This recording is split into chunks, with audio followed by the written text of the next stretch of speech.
আমার ভাইরা গভীর মনোযোগ। আল্লাহ রাব্বুল আলামিন পবিত্র কোরআনুল কারীমের ভিতরে ঘোষণা করে দিতেছেন, ওয়া ইন্নাকা লাআলা খুলুকিন আযীম।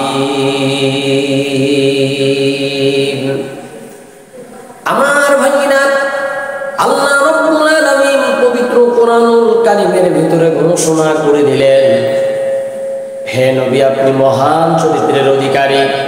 আমার ভাইরা আজকে দেখা যাচ্ছে একদল মানুষ রসুলের উম্মত হিসেবে আমরা দাবি করি, রসুলকে নিয়ে দাঁড়িয়ে কিয়াম করব না, বসে কিয়াম করব, এইগুলো নিয়ে ফেরকা। ও ভাই আমি বলি, আমার আল্লাহ পাকের নবীকে আল্লাহ রাব্বুল আলামিন এত সম্মান, এত মর্যাদা, এত কদর করেছেন, এত সম্মান দিয়েছেন, এটা কোনোদিন বলে শেষ করা যাবে না। আমার বন্ধুগণ, আল্লাহ রাব্বুল আলামিন অন্যান্য নবীদেরকে কোরআনুল কারীমের ভিতরে নাম ধরে ডাক দিয়েছেন।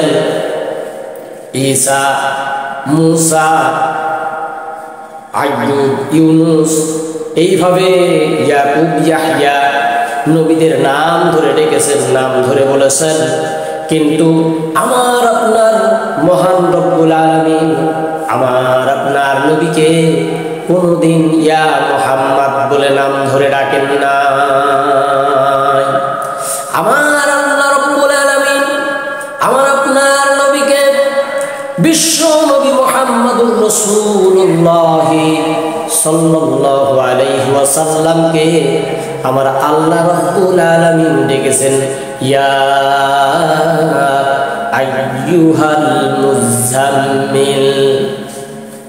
হে চাদরধারী ব্যক্তি, আল্লাহ রাব্বুল আলামিন আল্লাহ পাকের নবী যখন চাদর পরিধান করতেন, যদি কোনো কথা বলার দরকার ছিল জিবরাইলকে পাঠিয়ে দিয়ে আমার আল্লাহ রাব্বুল আলামিন আল্লাহর হাবিবের কখনো নাম ধরে ডাকেন না।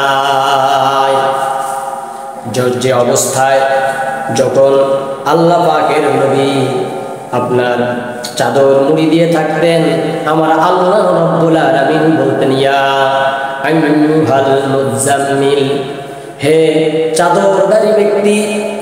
এরপরে রব্বে কারীম আমার আপনার নবীকে ইয়া আইয়ুহাল মুদাসসির, হে কম্বলওয়ালা ব্যক্তি, হে কম্বলধারী ব্যক্তি। কিন্তু কখনো আমার আপনার নবীকে আমার আল্লাহ রাব্বুল আলামিন নাম ধরে ডাকেন না। এজন্য আমার আপনার নবীর মর্যাদা এত বেশি, যে এত বেশি, এটা কোনোদিন কোনো মানুষ বয়ান করে শেষ করতে পারবে না। এজন্য ভাই আসুন, নবীকে নিয়ে তর্ক নয়, নবীর আদর্শকে মানতে হবে।